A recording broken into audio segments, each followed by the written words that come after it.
मराठी लघुलेखन 100 शब्द प्रति minute. 5 second. Start. भारतातील अत्यंत जुन्या उद्योगांमध्ये सुती कापडाच्या उद्योगाचा उल्लेख करता येतो. जगात कापड उत्पादनात अमेरिका आणि जपानच्या खालोखाल भारताचा 3रा क्रमांक लागतो आणि सुती कापडाच्या उत्पादनात 2रा क्रमांक लागतो. माणसाचे एक अत्यंत प्रामाणिक गरज भागविणारा उद्योग असे या उद्योगाचे वर्णन करता येईल. परिच्छेद. भारतातील सुती कापड उद्योगातील गुंतवणूक 900 कोटी रुपये आहे. कापड गिरण्यात 10 लाख माणसे काम करतात.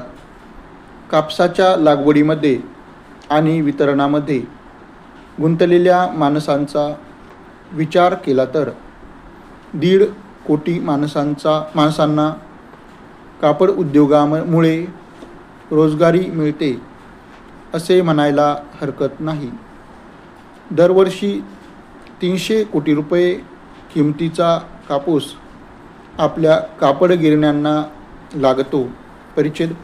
सुती कापड धंद्याचे केंद्रीकरण महाराष्ट्र आणि गुजरात राज्यात आणि त्यातही मुंबई आणि अहमदाबाद या शहरात झाले आहे. परिच्छेद.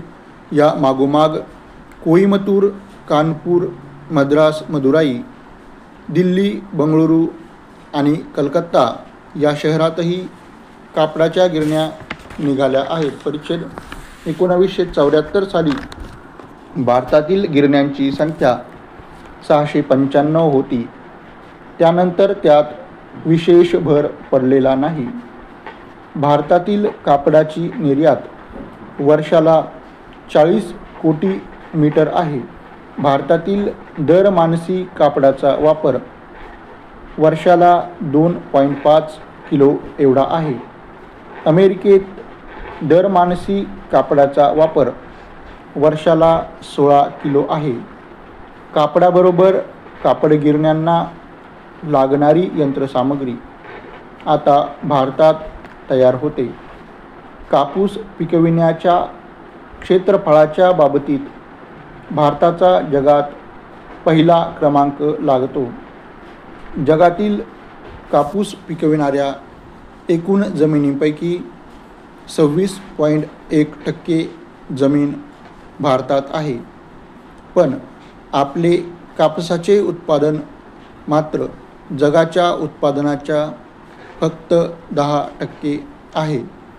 जमिनीच्या कमी उत्पादकतेमुळे उत्पादनाचा खर्च वाढतो.